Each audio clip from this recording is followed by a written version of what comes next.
Yeah, hey, drop. And welcome to the show. This is Unfiltered Sports with Mac and Cal on Prime Coverage Sports Network. Sorry for the little time change today. Prime Coverage Sports Network. Real coverage, real conversation. So we had to start a little bit later than we like. So we're picking it up pretty much at our normal second segment time, or the second hour of the show. And Cal, we're back at it once again, and it's kind of crazy because everybody said, "Oh man, football season has ended. Oh man, what are we gonna? Oh, I don't know what to do with myself. Will we even have sports to talk about?" Of course you will, because sports is a ever-moving machine.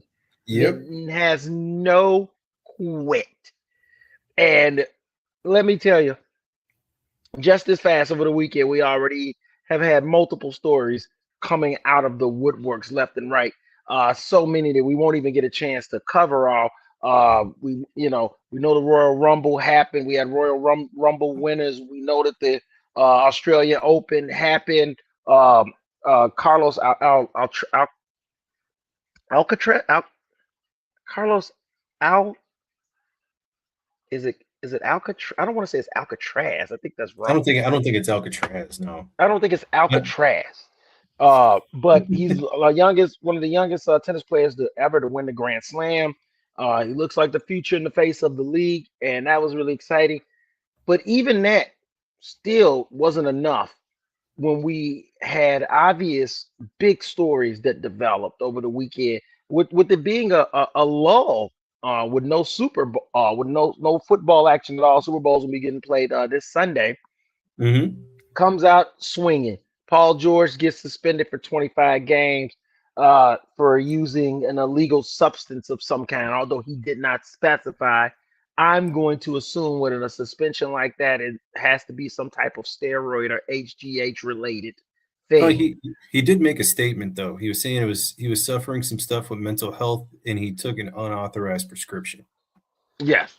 So, like I say, it's really undisclosed what really happened. But bottom line is he violated their substance abuse policy, and he's been suspended for 25 games. Not that I thought that the Sixers were going on to win the NBA championship, but it does hit them pretty hard having him out for 25 games. Well, it's just another nail in the coffin also of what has been a very tumultuous end to what was supposed to have been a promising career. If someone had told me that Paul George at this current point in his career would have had no rings, none, I would have been in disbelief. One, just because at one time Paul George was one of the top 10 players in the league. Oh, yeah. Two, he was a driving force. He was a guy that could get his own bucket. He was an all-star. He was he's a dream team recipient. He has a gold medal. So a lot of accolades have come along Paul George's way. At one time, Paul George held a lot of sway to where he literally could walk into a front office and say, "Trade me," and they had no choice but to honor his request because he held that much weight in the league and in player circles and with his game spoke for itself. A perfect example, when he had got to OKC, OKC figured, "Hey man, we're good. This guy, he wants to be here. We just lost Kevin Durant. We're set." Paul George walks in the office and says, "I want to be traded so that I can play with Kawhi Leonard." Yeah. Okay. The Thunder say fine. They trade him. Then that leads to the Thunder building what might be another dynasty. But it was Paul George that set that in motion. Leaves the Clippers unceremoniously, bails on them after they traded a king's ransom to get him. Oh yeah. Goes into Philadelphia, and is now to be very lackluster there, is now suspended. I just think it's just a horrible a horrible end to, like I said, what was supposed to be such a promising, beautiful, budding career. Uh, and yeah, I don't know where Paul George goes from here. I don't know if Paul George will win a ring before he retires. Yeah. It's not looking good, and you know, I want, a part of me wants to feel bad for him, but I don't, because everything that has happened to Paul George has chose himself. Hmm. It hasn't been forced on Paul George. Paul George was not forced to go even to the Oklahoma City Thunder when he ended up with the Oklahoma City Thunder. He made that happen. It was his choice. Just like it was his choice for the Clippers, it was his choice for the Philadelphia 76ers. Everything that has happened to Paul George, it is not Paul George has been a victim of circumstances, or he's No. just been sitting by as this has gone on. And he's like, I don't know what's happening to me. Why is this? He knows exactly everything that has happened to him. And so, Well, yeah, do you think I do you think that when it comes to mental health or injury and recovery, that sports as a whole really needs to take a deeper dive into prescriptions and medications and treatments and stuff? Because sometimes I feel like there might be some legitimacy to what's going on, but then guys are like, oh nope, this is a banned substance. I feel like there needs to be a little bit more in depth looking at what's out there for people, because I mean there's even some supplements that are sold over the counter that people can be hot hmm on, and they didn't know about it, or didn't know about it. But I mean right. it still comes about where somebody could still get in trouble for something that you could buy at a supplement store. Yeah, but that's, and see, that's the thing for me. It's so hard for me to buy these athletes word for anything in terms of substances that go into their body. That their body is their paycheck, their Hmm. body and their minds. That's how they get paid. They get paid by being healthy, mentally and physically healthy. That's how they get paid. If they're not healthy, guess what? You're out the league sooner than later, and that includes mental health as well. Like you have to be healthy. So I believe that these players know everything that they're putting in their bodies. I don't believe there's no secret. There's nothing that these players obtain or get, and all of a sudden it's a mystery. Oh, I didn't know that I was doing that. Yeah. There's been a lot. I There's don't, I been a don't lot mean of conception. necessarily the players. I mean the actual league itself. Like No, really sit down and look at it and be like, hey, what is out there? what is And good and what is bad. yeah, And I think, you know what though, I think the league has really gone and made big changes in a lot of ways, and it still needs to be more. But you don't hear about NBA players getting suspended over marijuana anymore. That used to be a thing that would rear its ugly head every so often. You'd hear about some player that got suspended because he failed a drug test for marijuana, and then that became a whole thing of, well, THC, it helps the body, and it helps people recover from injuries. Okay, fine, they allowed it. hmm, But now you don't ever hear about a player in the NBA, NFL, anywhere. No player getting suspended for use of cannabis. It's, they say, hey, it can help their bodies, it can help their muscles, it can help them recover. It's allowed. So I do feel like, as much as, yeah, there are some still maybe some archaic laws on certain substances, I feel like for the most part these players are allowed to take a big range yeah, of substances to help their body. And so, the league is not allowed to allow everything. They no, have to put a cap on some stuff. And that's why I put that then on the player. You know what the league allows and what the league doesn't. yeah, Everybody knows. Your team trainer knows. The team doctor knows. The team knows. Everyone knows okay, you could do this, but you can't do that. And if you're uncertain, guess who you go ask? The team doctor that's connected to the league. Hey, is this something that I can take? It's not that difficult, Cal. oh, I You know. see, but But it is difficult I if just you're think being when it, shady. yeah, but I think when because he made the statement about his mental health, and that's where when you look at some of those prescriptions, there is a lot of different aspects to those mental health prescriptions that really come into play, that maybe the leagues need to take a look at, because these we look at these guys as superhuman because of the things that they do off on the But court. they break down. They do break down. But we never really think about what happens when they go home, or Yeah. the things that they've dealt with or the things that they are dealing with.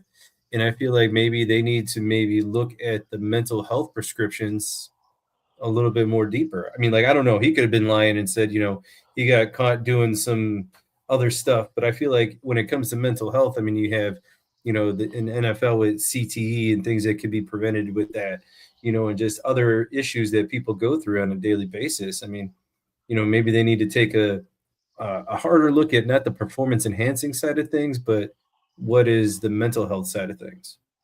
Right. Well, like what is going on with you? And I get and like I said, I'm wholeheartedly supportive of that. Um, but I also feel like a lot of times that's just a go-to,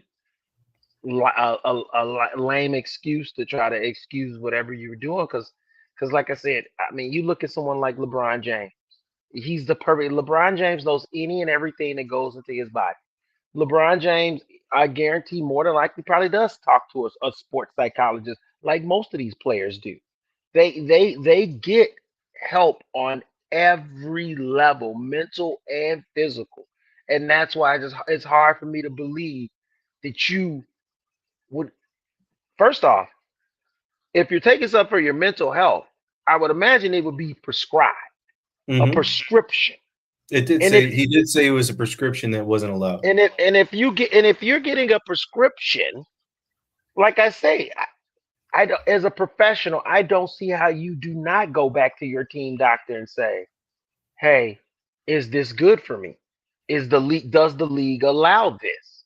Like that's on you as well. Remember, as much onus is on the league, on a team. Onus is also on a play. This is your paycheck. Mm-hmm. It's not, I mean, the league does not feed. The league does not feed Paul George's family directly. They give the money to Paul George to feed his family. So Yeah. therefore, it's on you to make sure that your money is not interrupted. And if I'm taking something new, like Freddie just suggested could have possibly happened, and that could happen. Yeah, somebody prescribed me something new that's out there. I'm still going to my team doctor and saying, hey, look this up. Make sure I'm good with this. Make sure I'm good to take this. Check with the league if you have to, because I've been prescribed this for my mental health. It's working, it's helping me out, but I just want to make sure everything is on par. Because what a doctor outside the league does not know what the league's policies are and are not. So yeah, a doctor could have prescribed him something unknowingly illegal, but it's still on Paul George to go to every team as a team doctor. Every team has a team doctor. This guy's a licensed, certified medical professional. And all you got to do is sit down in office with him and say, "Hey, I've been prescribed this. Can you look and make sure it's on par?" That that that's not a hard conversation. It's a conversation that any athlete, professional athlete, should be having with their team doctor anytime they prescribe something that hasn't been prescribed by the team. Just Yeah. just so you know that you're on the level. And so that's why I'm disappointed in Paul George, because Paul George is not some second year player in the No. league. Paul George has been in the league for over a decade. He knows better. And you best believe his agent knows better. Even if he doesn't, I guarantee his agent knows better. Oh yeah, of course. So, I think it's just an unfortunate, like I say, it's an unfortunate situation too. And I just see a career that just keeps stumbling down and down and down and down. And looking at his situation now, I would be very shocked if Paul George finishes his NBA career with a ring. Yeah, I mean, especially if with taking this time off, if he actually sees some help, and he might just be like, it's just not in me anymore. You know, Yeah, it's just not in me anymore. That's real. you know, especially having one of the worst injuries out there before. Ugh, that gruesome. The fact that he came back from that alone, I I mean, know. that just showed extreme resilience. And like I said, I mean, what I felt like, man. what's going? Like I said, if someone had told me that at this point in Paul George's career that he would not have an NBA ring, if you would have asked me this 8 years ago, 10 years ago, I would have looked at you and laughed and said, "That's impossible. There's no way Paul George is gonna get a ring." And now looking where he sits now, I don't. I honestly, the only way he does now, he's definitely got to go try to ring chase. Mm-hmm. And then even then, where do you fit in? Because your skill set isn't what it once was, and now you have to find a place where you could try to fit in on a team that's already a championship caliber squad. Let's throw a hypothetical out there. Um, Boston Celtics. Celtics don't have Tatum the belt. Boston Celtics right now are number two in the East, even without Jason Tatum. You put Paul George in the team. Does that make the Boston Celtics a championship contender? I don't think so. No. It, Does it it mean? might actually mess with their it might actually mess with their chemistry. Yeah. Well, and that's because you don't know what you got coming into the locker room now. Eh, Thank you. You don't know what you got coming into the locker room. You know, I know you can have all the skills in the world, but if you're not right, in the head, or you're not feeling right, that's gonna just tarnish the team. That's gonna ruin morale. That's gonna put a different kind of taste in people's mouths, and it's just one of those things that you know yeah, I could see him either not coming back or just coming back to Philly and then just kind of withering away. And just finishing his career out on a very quiet, somber note. Yeah. Uh, and speaking of trades, the big name is out there right now being floated, and I don't even know if this is going to happen. The trade deadline, I believe, is on Thursday. Um, we'll see how it plays out because there's just so many variables that go into this situation that I don't even know if it feasibly happened. But rumors are out there now, pretty hardcore, that Giannis Antetokounmpo is willing to be traded. Now, here's the crazy part about this: he has not asked to be traded. Milwaukee has not ever said that they want to trade him, but Mm-hmm. it is so obvious that he doesn't want to be there anymore. And Milwaukee's trying to score whatever they can to replace a superstar that doesn't want to be there anymore. Yeah. Because they got very what happened with Milwaukee, and this is the thing that just I really don't like how it always ends up playing out with these small market teams. That even if they win a championship, the star eventually just gets bored and wants to go to the big city lights or whatever. And it just seems to always happen. I mean, even going back to when Kareem Abdul-Jabbar was with the Milwaukee Bucks, and then still ended up with the Los Angeles Lakers. Now, if you think about this, Kareem Abdul-Jabbar was the greatest high school player ever.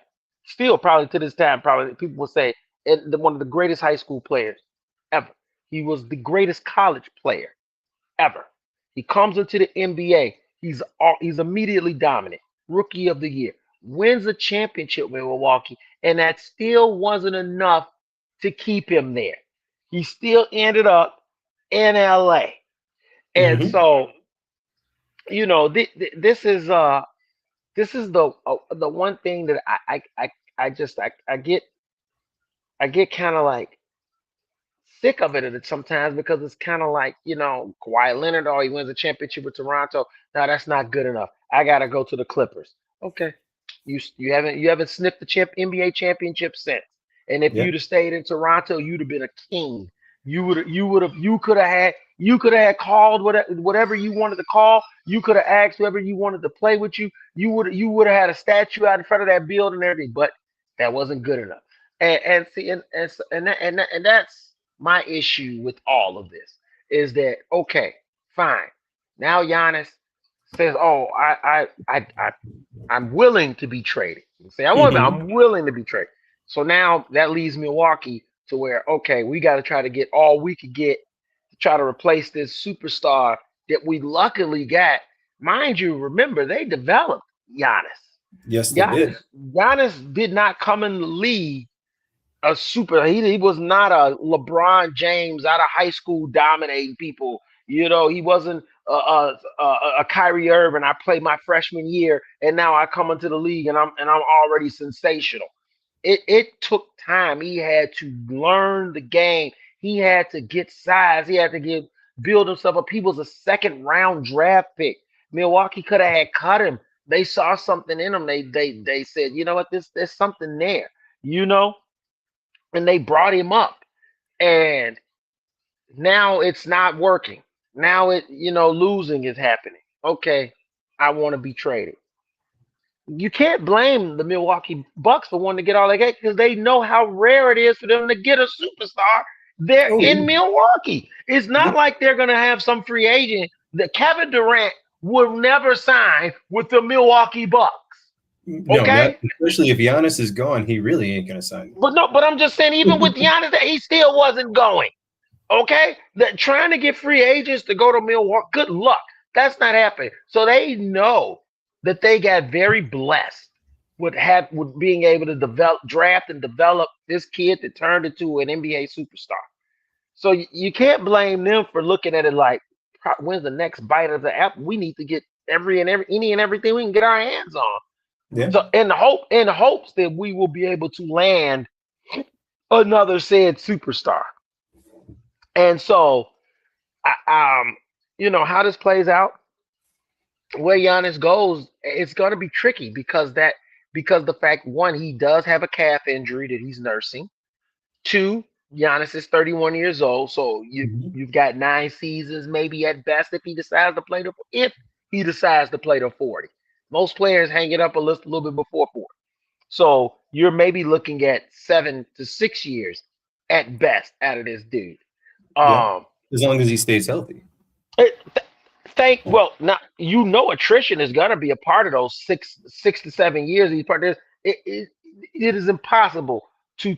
You'd be a crazy man to sit to say, "Oh, Giannis is gonna be healthy all 7 years." No, he's not.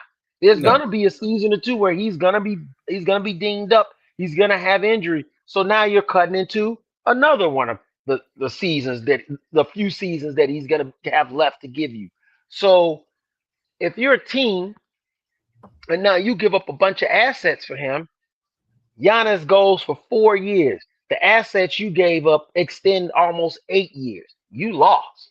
Yep. You lost in that trade. And that makes that trade very tough to do. Freddie, I'll answer this for you right now. Trading Giannis Antetokounmpo to the Bulls might be their only option. And the reason why I say that is because the Bulls are one of the few teams in the league that actually has viable kickback assets for the Bucks, to where they're not going to be a completely bottomed out team. They'll have some decent players.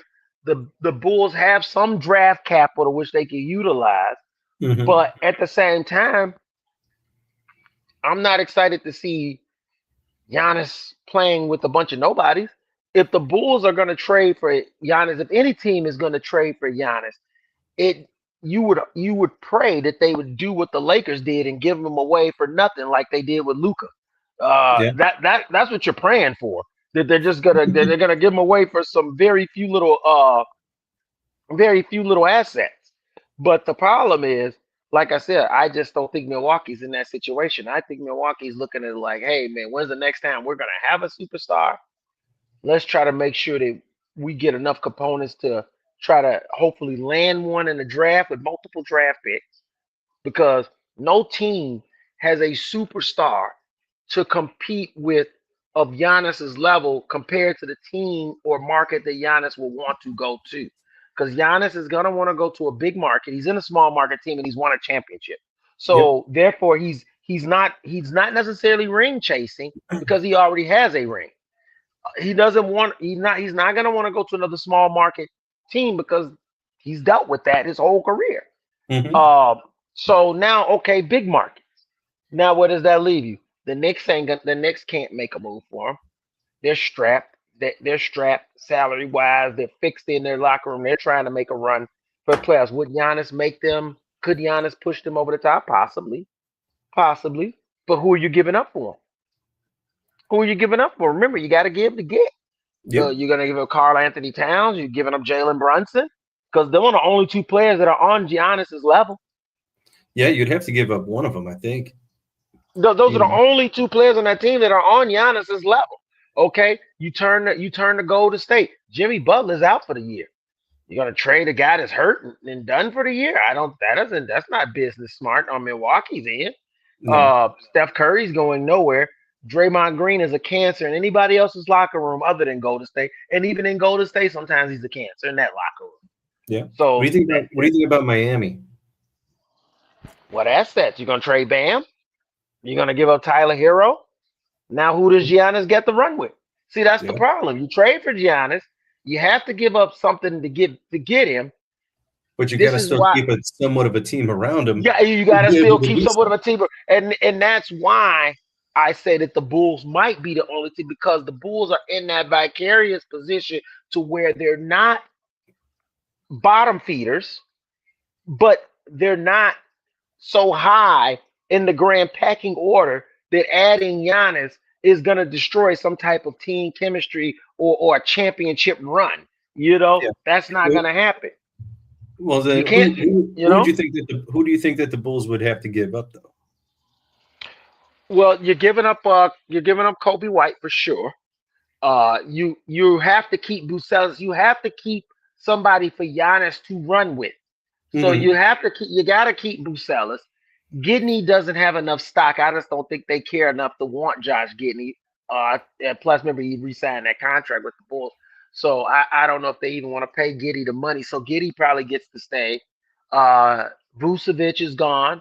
You give up Vucevic, Pat Williams, Kobe White, uh, first round draft pick this year, first round draft pick next year.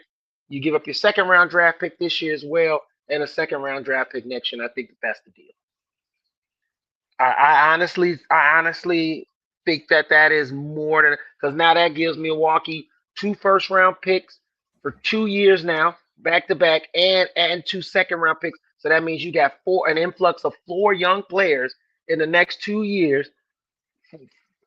One of those four could possibly hit into an all star Yeah. if you know how to draft.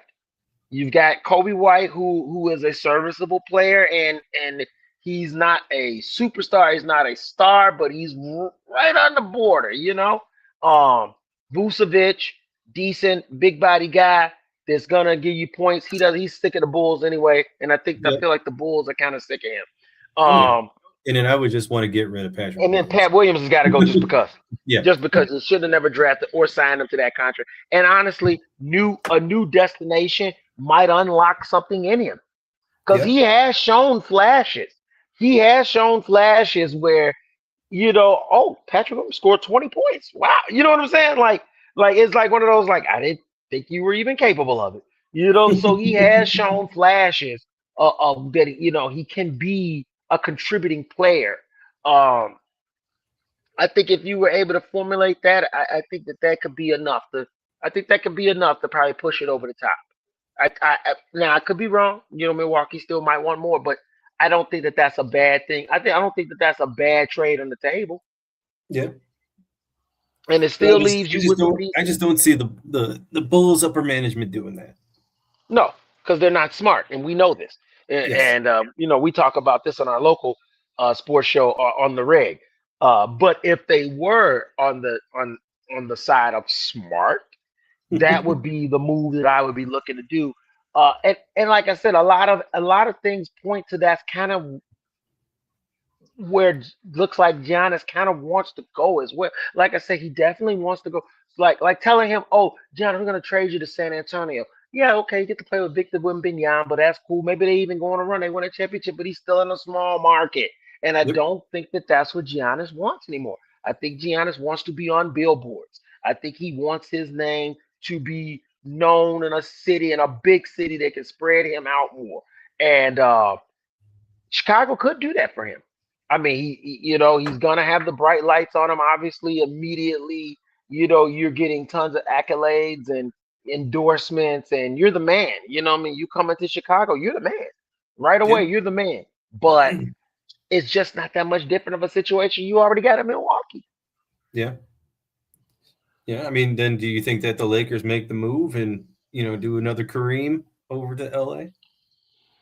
I guarantee the Lakers want him. Yeah.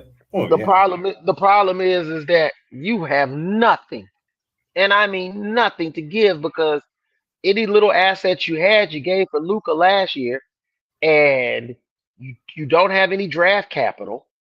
And so, I mean, all your guys on your team are role players to fit in with your two superstars. So, what do you have to offer?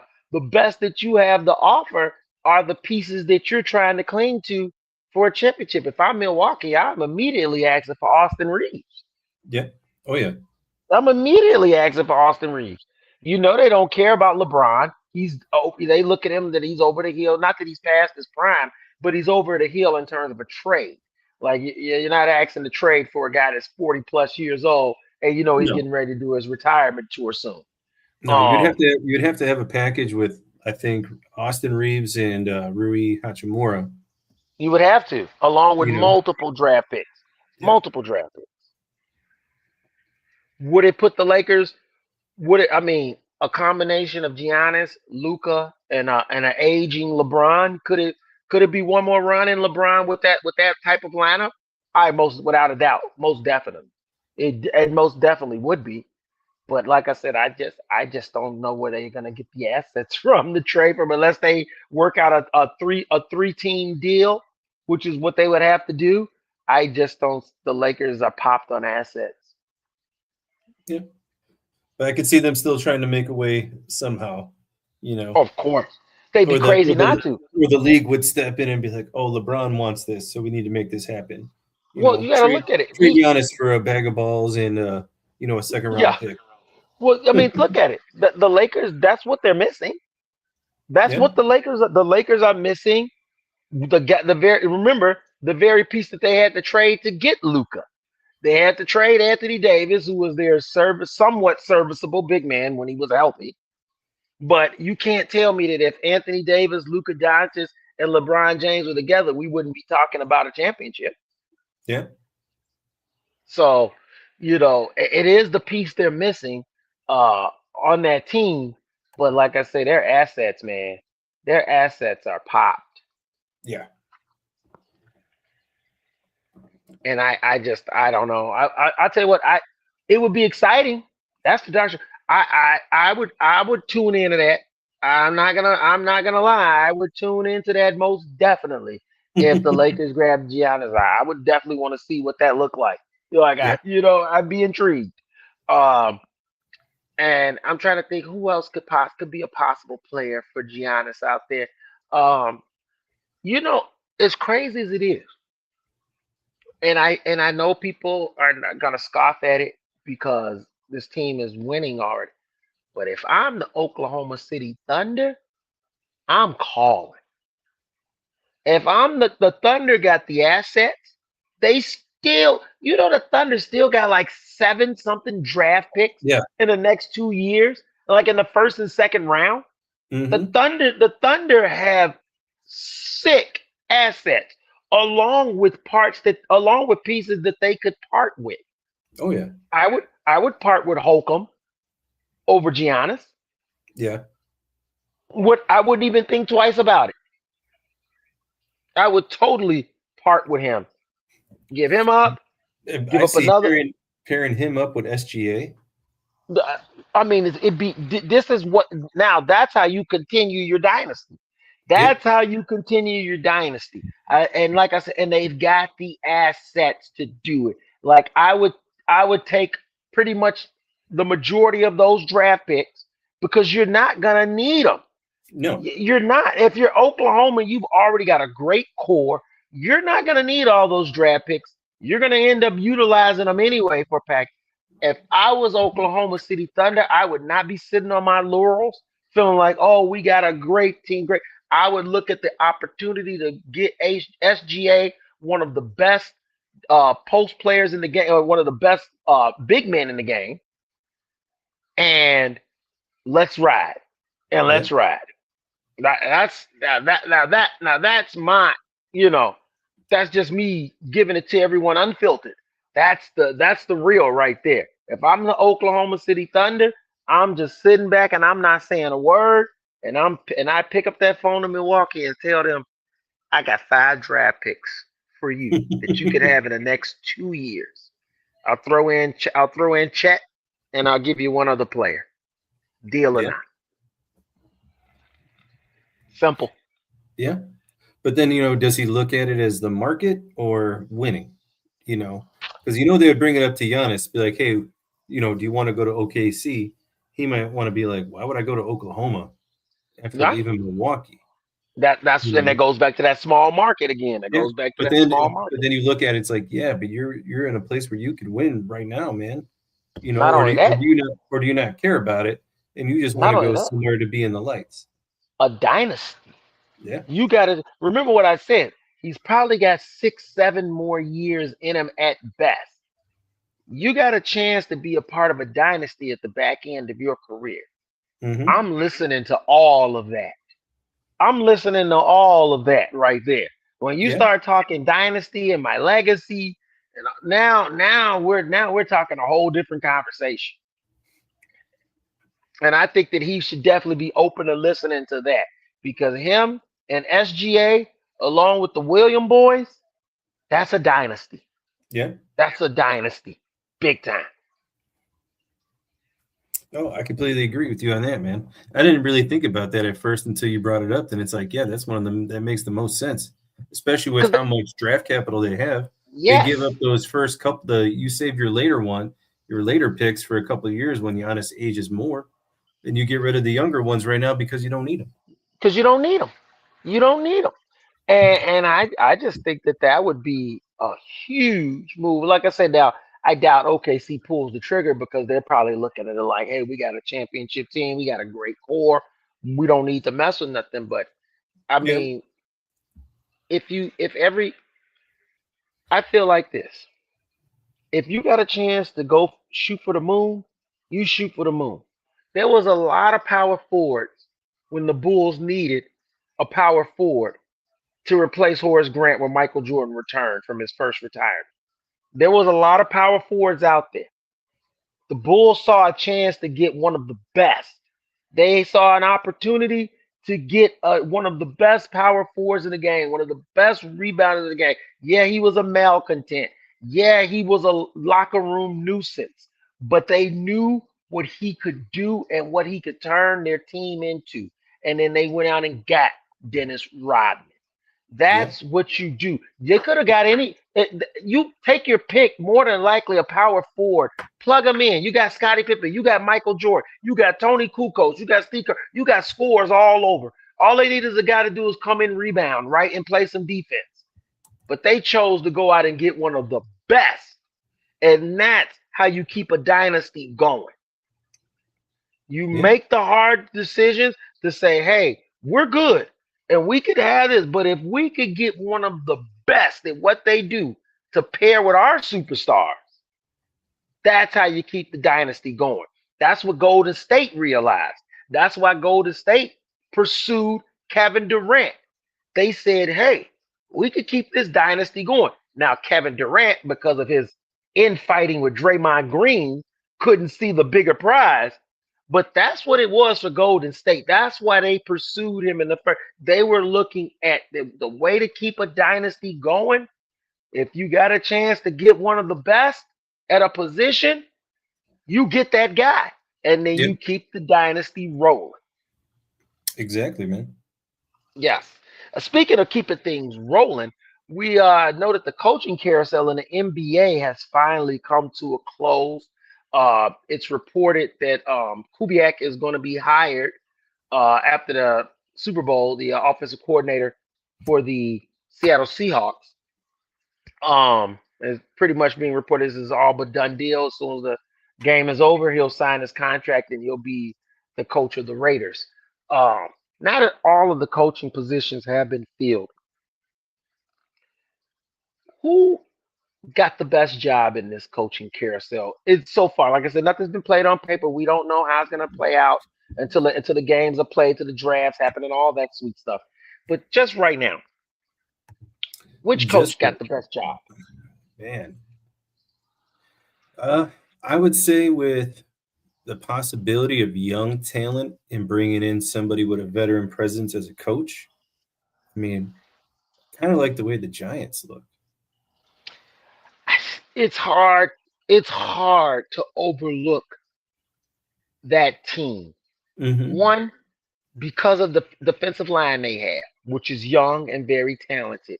Their defense took a lot of lumps this year, but that was because the back end wasn't that good. If they shore up that back end with some decent secondary play, that front end now becomes even more formidable. You Mm-hmm. got a really good running back in Cam Scatterboot. You've got what I believe to be a very good up and coming quarterback in Jackson Dart. You've got a top 10, that maybe even top 5 wide receiver on your team, and Malik Neighbors. The dude is the real deal. Like, Oh he yeah. was injured this year. A lot of people forgot about him because he was hurt pretty much the whole season. But you wait till he gets back on that field next year. You people are gonna be reminded Malik Neighbors is the real deal. Yeah. Um, and so when you got that many components already, you can go on the draft and you could kind of, okay, we need to shore up that offensive line. Okay, great, because we don't got to worry about the quarterback. Okay, we ain't got to worry about picking up more guys on the edge for offense, because we got some playmakers on the edge for offense. We don't got to worry about that D line. We got that taken care of. So we just got to get these secondary and these linebackers together. Hardball is excellent at doing that one Yeah. thing, getting a team together. Look at how he was able to help put together the Ravens, not once but twice.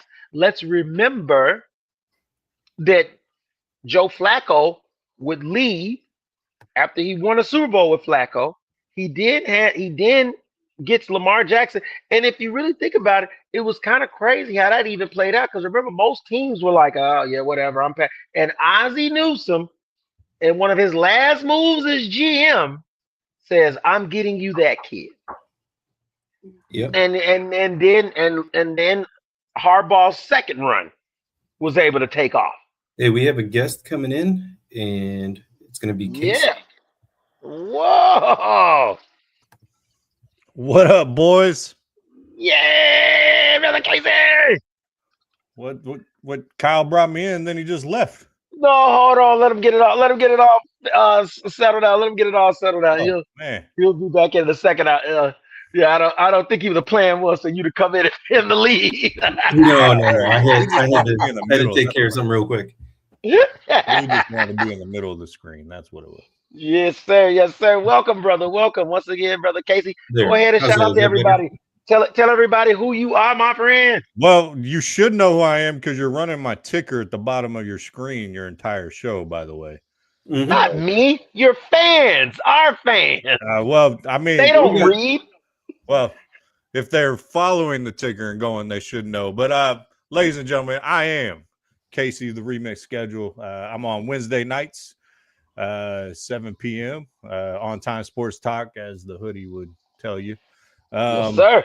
And I'm excited I just figured I'd hop in, man, and just totally crash the party. Me and Kyle started something a little back. It didn't work out, but I was excited to he's a part of the network and help leading us. So yeah, man, let's talk some sports. What we got going? We're talking about this coaching carousel, and I was just Cal actually had brought up a good point, because I said, who do you think got the best job? And he said, I think that the best guy was a hardball. And I'm kind of inclined to lean that way. I would say if not hardball, the person I feel that got the best coaching job. And Nope. Well, we just lost. Oh, there you go. Nope, we just lost Marcus. He'll come back. Well, I'll answer the question. Okay. And I thought outside of the Giants, I did think the Giants' job was very attractive. Mm-hmm. And then when the Bills unexpectedly came open, me and the old man on our show talked about that.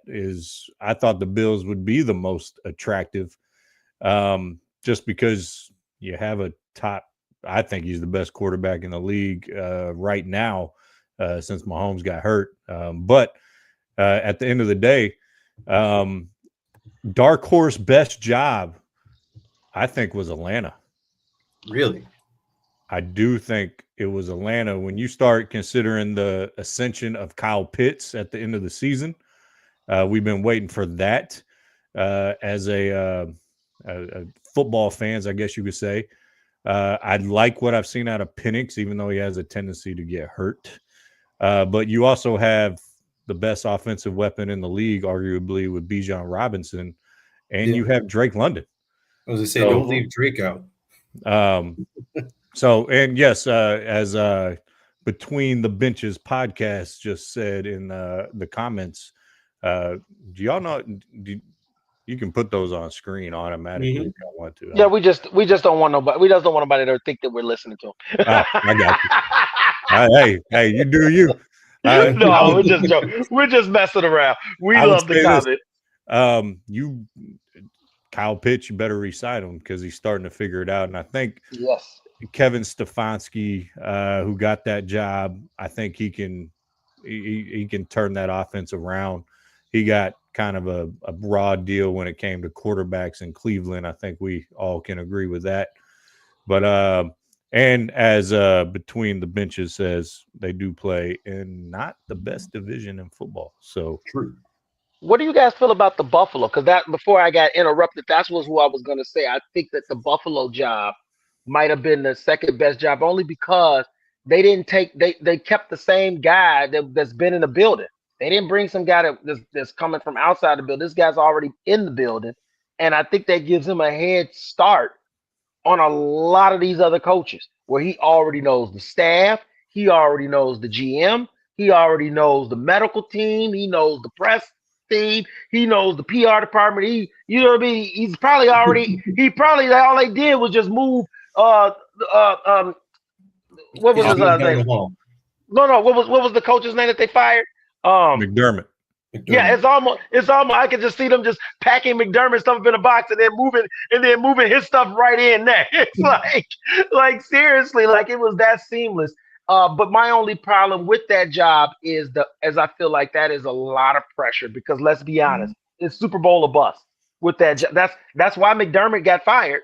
So you best believe that now it's on the old former offensive coordinator now head coach to take them to the Super Bowl.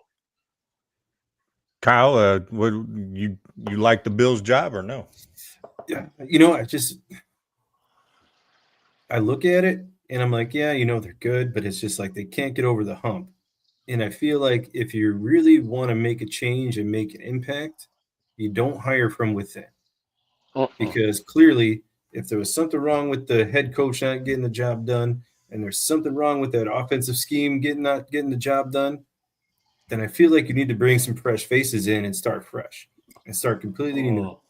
And that's why I look at another job as it's intriguing, because of the young talent that they're having and the draft that they have this year coming up is what Kubiak can do with the Raiders.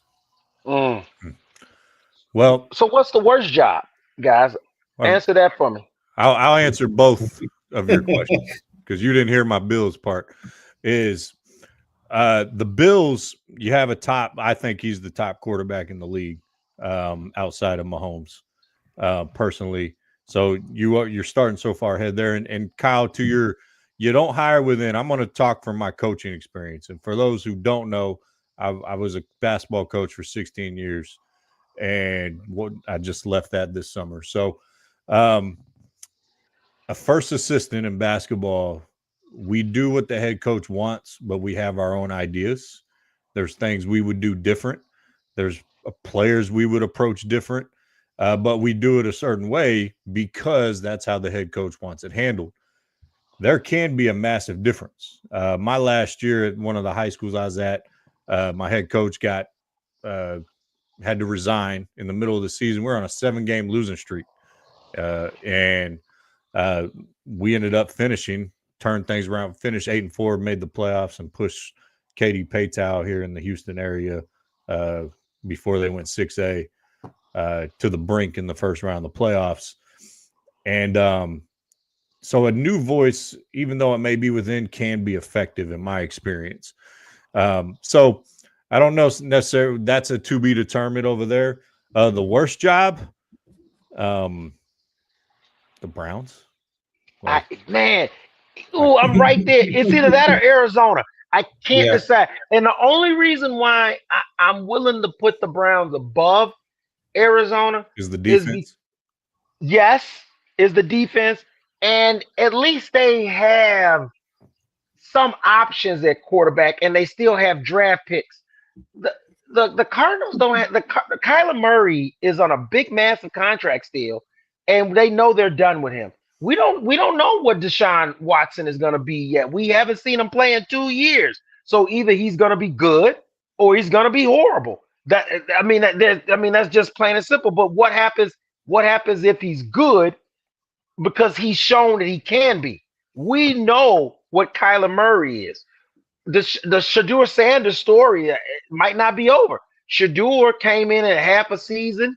He didn't have any training camp. Shedeur could maybe turn into a viable quarterback. But I just feel like the Cardinals had all they got is Marvin Harrison Jr. They have no defense. Murray's going to be on his way out real soon. You got no running back. Your offensive line is a disaster. Cleveland, like you say, Cleveland's got Myles Garrett. Yeah. I love you trying to. I feel like you're talking yourself into the Browns. I think I am. Yeah, I think I am. It's the Cleveland Browns. It's the Browns. It's and I feel for the Browns. Like I actually in our last show, I eviscerated Cleveland. I probably owe an apology to the city of Cleveland, but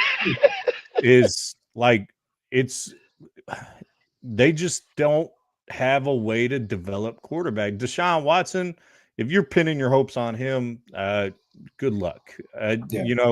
Casey, how much money did they pay him? A lot more than I have in my bank account. So it ain't about us worried about pitting. They already pinned them hopes on him. I think they would be in massive trouble because one, he didn't play great before he got hurt. Nope. Two, I think both these situations you described, Cardinals and the Browns, they need to pull a Denver Broncos, eat the salary, and just get rid of those two. Like they did with Russell Wilson. Yes, absolutely. I think they just need a reset. You got new head coaches. They're not tied to these quarterbacks. Just cut them clean and let them go. You know what? You bring up a great point, Casey. And I'm going to tell you, I remember when that happened, a lot of people were like, man, Sean Payton's doing Russell Wilson so dirty. How could you treat a future Hall of Famer like this? Because that future Hall of Famer's popped and he's got nothing left in the tank. And it was a mistake that for him to have been signed. And let's cut bait and move on.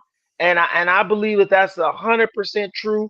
If you're both of these teams, the biggest difference though between the Kyler Murray situation and Deshaun Watson is that Deshaun Watson's money's good. They got to pay him regardless. You can send him home. You can send him home, and guess what? You still owe him $200+ million. So you might as well make him play. You might as well get something out of that investment, because sending him home at this point and what we're gonna play Shedeur Sanders or a rookie that we draft, you're still paying this dude, and he's just gonna sit at home and laugh. He's gonna sit at home with his $200+ million and laugh, watching your team get their butts smoked on TV. I would make him go out, make him put the pads on, make him earn that money, whether he's good or not. Let him, take some licks. You gonna take some licks for that cash.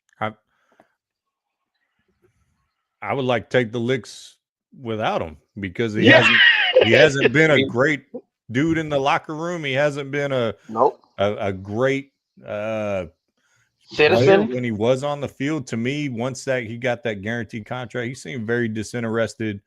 And now I will say, I think I just saw something on TikTok or Twitter or X, something about him visiting Israel and finding God. Yeah, something about getting baptized. Again, and maybe he has figured some things out. He's matured as a man.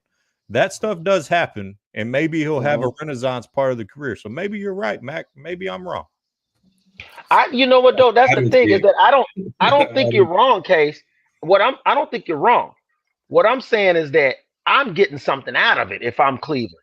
Like I'm not letting this dude sit at home after I made the mistake. I made the mistake and I paid you a king's ransom. But you're gonna get me some of that back on that field because he ain't gave them the return on the investment at all. Like you said, he wasn't playing good, and then he got hurt, and then remember he got hurt again in the off season, so he's missed 2 seasons now, and you've been paying him all that money. I'm making him play. You good or bad, you're gonna go out there and pay. I need some return on my investment. But then do you bring him in, even though you know that he doesn't want to be there, even though he's got that guaranteed money, and you're a brand new coach, and now you got to put that product out on the field that doesn't want to be there? Ugh, and then you lose your job because of this guy? Yeah, that's a tough one, Ref. And here's the thing about not playing him. Do y'all know his cap hit?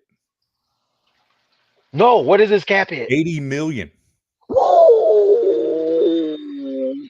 5 years, signed in 2022. So here's the thing about getting rid of him or moving on from him is I think he has this year and next year under the contract. So you're starting fresh with a new coach.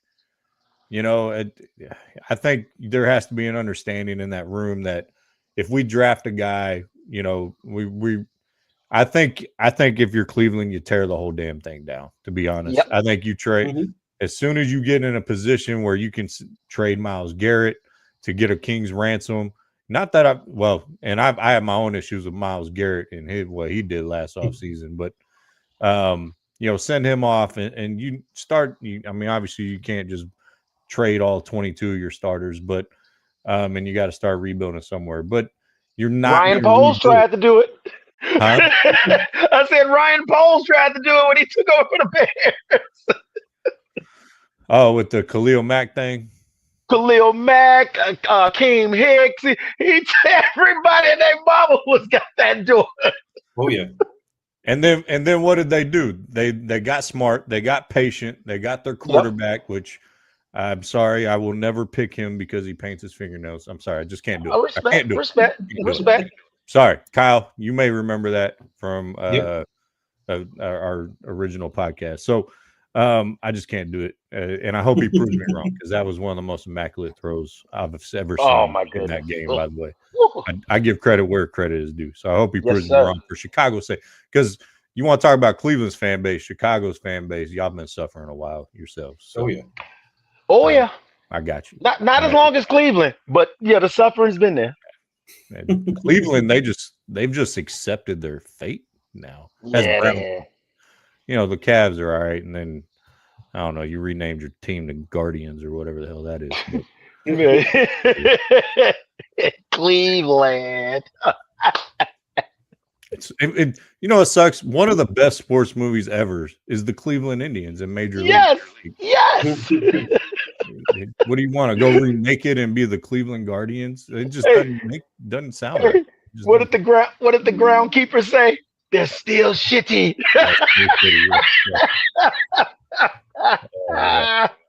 You know what, Matt? You make a great point. That is such an underrated character in that movie. Yep.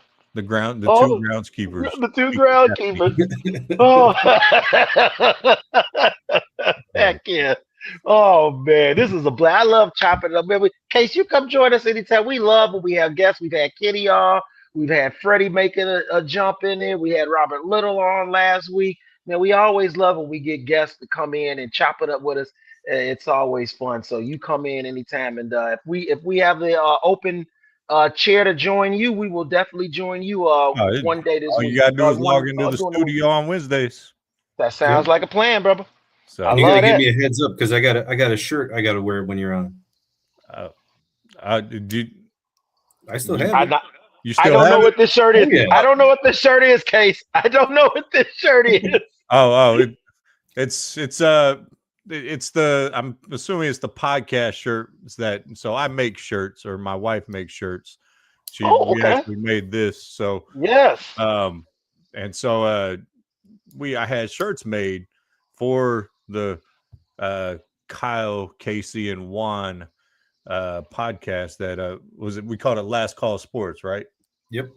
Last Call Sports. So And so I sent them out to them. They paid for them, and then it just didn't get off the ground. It was we had some technical difficulties at the time, and it, life Hey, we keep guess what? We keep pushing through, and now we're on to here. Now we're here. So I appreciate y'all letting me hop in, man. Just Anytime. trying to grow PC Prime coverage, and want everyone to succeed. And yeah, y'all, open invitation to you guys and anyone on the network on Wednesday nights. Yes, sir. I will definitely join you because I love talking sports. So you ain't got to worry about that. You'll see me. All right. Well, peace. Y'all have are y'all wrapping it up for the show? We're wrapping it. You're wrapping it up with us. You're wrapping it up with us. Oh, I thought y'all were just saying bye to me. No, we wrapping it up. We wrapping it up, baby. This is once again Unfiltered Sports with Mac and Cal on Prime Coverage Sports, Prime Coverage Network Sports. Make sure to check us out every Monday, 5 p.m. to 7 p.m. Central Standard Time. Today we did just a 1 hour show out there. We had a little bit of a late start, so we apologize to all of our listeners and viewers out there. If you missed the show, make sure to go to Spotify podcast and just go to Prime Coverage Network Sports, and you can hear all the shows that we have on the network, including Unfiltered Sports with Mac and Cal.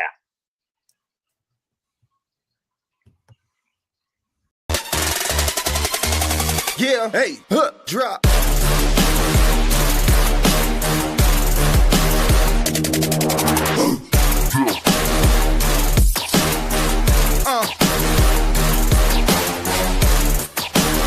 Prime Coverage Sports Network. Real coverage, real conversation.